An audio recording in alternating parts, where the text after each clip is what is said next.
All right, so let's rewind to the late 2000s. This was such a pivotal time for, well, like everything tech. We went from being chained to desktops or dragging around bulky laptops to bam, the mobile internet. And let's be honest, it all really started with the iPhone, right? Yeah, absolutely. The iPhone in 2007 really set the standard. And honestly, it wasn't just the hardware. I mean, yeah, the touchscreen was revolutionary, but it was the way Apple integrated it seamlessly with a mobile browser like Safari that really made the internet feel accessible on the go. And then we had Android jumping into the game a year later. So now it wasn't just an Apple thing, it became this massive shift. Suddenly, everyone could get a smartphone, and the internet was right there in your pocket. Exactly. And the timing was perfect because Wi Fi speeds were also starting to ramp up. Public places installing high speed networks. You could, actually watch videos or check emails without needing to crawl back to your desktop. Right. And isn't it crazy how fast it caught on? Like, 1 second, you're flipping open your Motorola Razr just to send a text, and then, boom, everyone's streaming YouTube on their phones. And okay, sure, it wasn't exactly like HD at first, but it worked. Well, it worked well enough to disrupt entire industries. I mean, think about how retail had to adapt. Suddenly, people weren't just looking up store hours online, they were shopping directly from their phones while sitting on the bus. And let's not forget media consumption. The idea that you didn't need to be at home to, say, watch a video or read the news, total game changer. The whole mobile first mindset started right there. And it wasn't just media either. Businesses had to rethink their strategies entirely. Mobile internet turned our offline world into this interconnected ecosystem where everything from how we work to how we live became digital first. So the mobile internet wasn't just a game changer by itself, it's what we could do with it that really flipped the script. Apps came along and honestly transformed so much about how we live. Like, when's the last time you actually unfolded a paper map? Can you even remember? Definitely a distant memory. Google Maps kind of redefined navigation, didn't it? It wasn't just about getting directions. Suddenly, you had real time updates on things like traffic and even turn by turn voice assist. It made the old school GPS units feel obsolete almost overnight. Yeah, like even the idea of getting lost, poof, gone. And not just navigation. I mean, look at entertainment. Netflix, anyone, or gaming, the sheer convenience of that ability to pull out your phone and just dive into like a whole new world. That's wild. Absolutely. Streaming apps changed everything. You didn't have to sit in front of your TV anymore. You could binge watch shows on a subway ride or pick up a quick gaming session right before a meeting. And on the social front, wow, messaging apps, social media platforms, they made communication seamless, like WhatsApp, iMessage, Instagram. All these apps catered to this need for connection.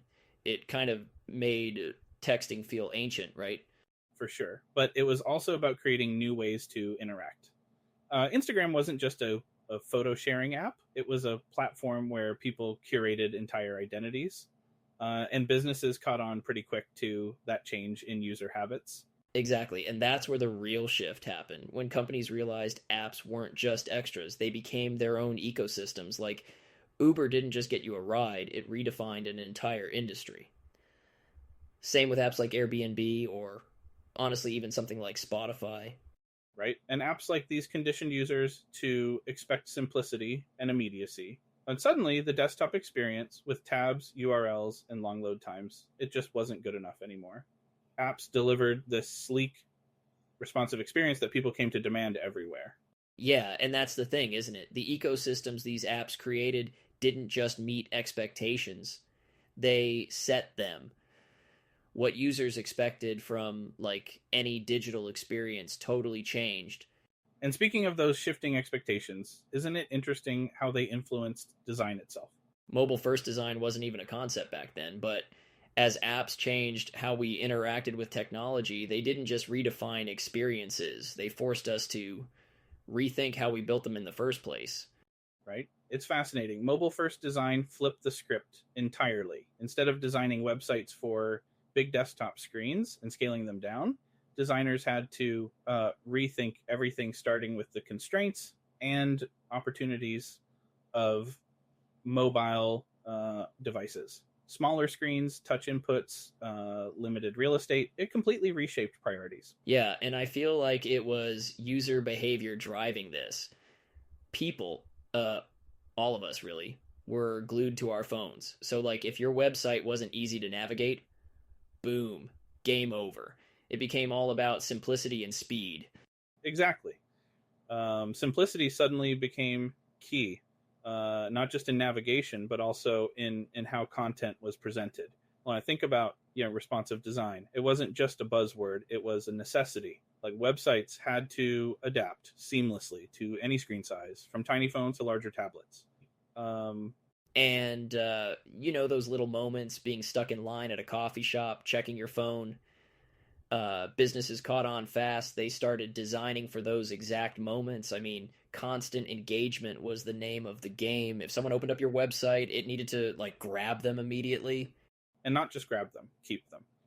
Real time updates became critical. Take news sites or e commerce, for example. You wanted the most up to date info possible. It wasn't enough to build a site anymore. You had to build an experience that evolved in real time.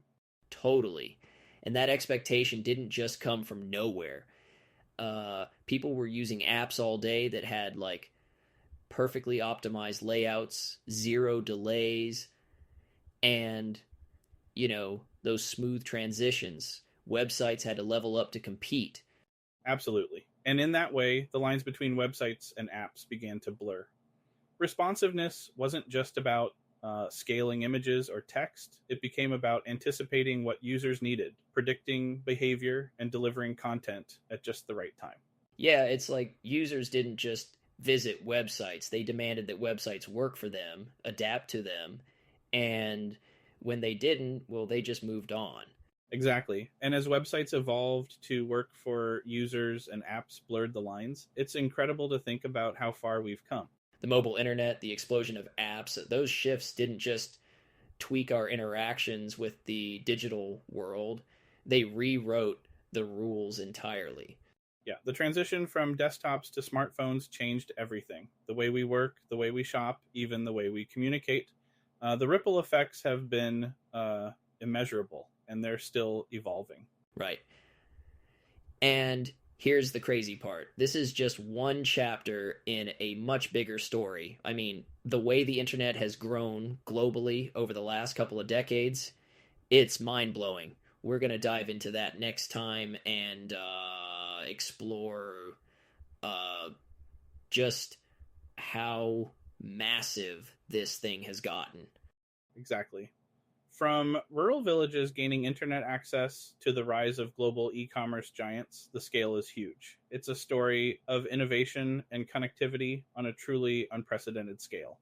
But for now, we'll call it a wrap. If this episode got you thinking about how your business is keeping up with all these digital shifts, reach out at modularity.us. Whether it's your website, SEO, or social media strategy, we're here to help you level up and stay ahead in a digital first world. Yeah, book a consultation, get a quote. It's super easy to get started. We'd love to help you make your digital presence, work for you. Modularity US. And on that note, thanks for hanging out with us today. Keep an eye out for the next episode. It's going to be a big one. Until then, take care. See you next time.